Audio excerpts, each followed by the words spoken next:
আমি ছিলাম কেরানীগঞ্জে, তুমি ছিলে লন্ডনে। হ্যাঁ, আমি শুধুমাত্র তোমার জন্য ফিরে আসছি। তোমাকে আমি কত জায়গায় খুঁজছি কিন্তু পাই নাই। তুমি তোমার নাম্বারটা চেঞ্জ করছো, তোমার ঠিকানা চেঞ্জ করছো। তুমি এতদিন কোথায় ছিলা? এই শহরের কোনো এক কোনায় পড়েছিলাম। কিন্তু আমি তো আজও তোমার অপেক্ষায় আছি। আর তোমার বাবা? বাবা তোমার অপেক্ষায় আছে। জানো, বাবাকে আমি তোমার কথা বলেছি। বলেছি তোমাকে ছাড়া আমি অন্য কাউকে বিয়ে করব না। বাবা রাজিও হয়েছে। তবে বাবা একটা শর্ত দিয়েছে। বলেছে তুমি যাতে আমাকে কখনো ওকালতি করতে না দাও। আমাকে তো পাগলা কুত্তা কামড়াইছে যে তোমাকে আবার ওকালতি করতে হবে।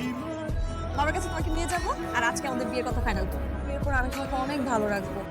আমরা অনেক সুখে থাকবো, কোনো কষ্ট দিব না। আর আগের মতো কোনো ভুলও করবো না।